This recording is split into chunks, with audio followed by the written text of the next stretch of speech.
Uyu munsi turiga impamvu zirindwi zazanye Yesu mw'isi. Impamvu ya mbere, Yesu yaje mw'isi kumaraho imirimo ya Satani. Itangiriro ibice 3 umurongo wa 15. Uyu murongo wa 15 niwe wa mbere ugaragara muri Bibiliya ugaragaza agakiza k'Imana yatanze mw'isi. Kandi iyo usomye kandi Yohana ibice 12 umurongo wa 30, cyangwa se Yohana wa mbere ibice 3 umurongo wa 8, uhasanga amakuru avuga hejuru ya Yesu kuza mw'isi aje kumaraho imirimo ya Satani. Impamvu ya kabiri yazanye Yesu mw'isi, Yesu yaje mw'isi kugaragaza cyangwa se kumenyekanisha Imana. Abakolosayi igice cya mbere umurongo wa 15 aravuga ngo niwe shusho y'Imana itaboneka, niwe mfura mu byaremwe byose. Na Yohana igice cya mbere umurongo wa 8 aravuga ngo nta muntu wigeze abona Imana, ahubwo umwana w'ikinege uri mu gituza cya se niwe wayimenyekanishije. Ahandi dushobora gusoma mu Baheburayo igice cya mbere umurongo wa 2 kugeza ku wa 3, n'Abakolosayi kandi ibice 2 umurongo wa 9 turahasanga amakuru avuga hejuru ya Yesu yaje mw'isi kumenyekanisha Imana. Impamvu ya gatatu yazanye Yesu mw'isi, Yesu yaje mw'isi kugaragaza amategeko n'abahanuzi. Matayo ibice 5 umurongo wa 17 aravuga ngo mwitekereza ko naje gukuraho amategeko cyangwa se ibyahanuwe, sinaje kubikuraho ahubwo naje kubisohoza.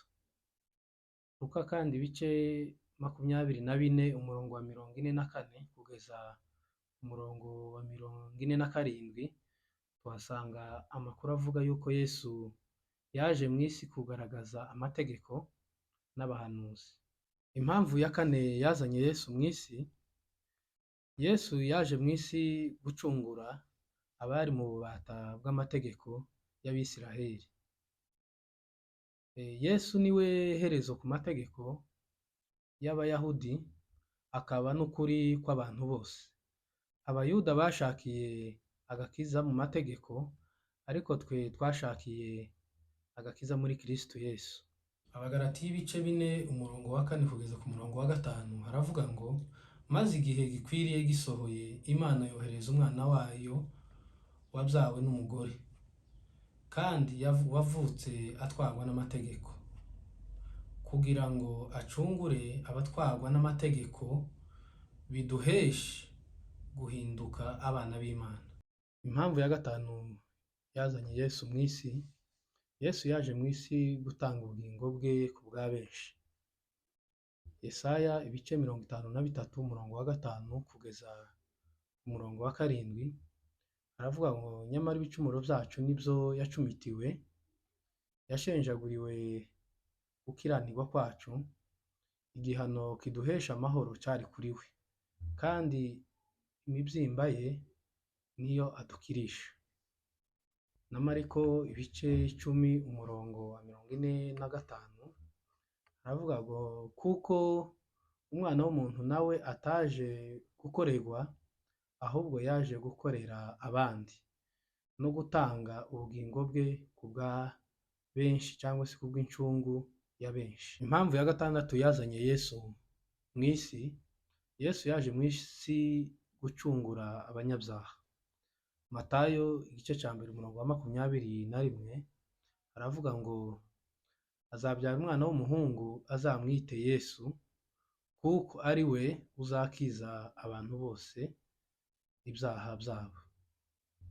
Na Luka ibice 19 umurongo waho wa 10 avuga ngo kandi umwana w'umuntu yazanywe no gushaka no gukiza icyari cyarazimiye.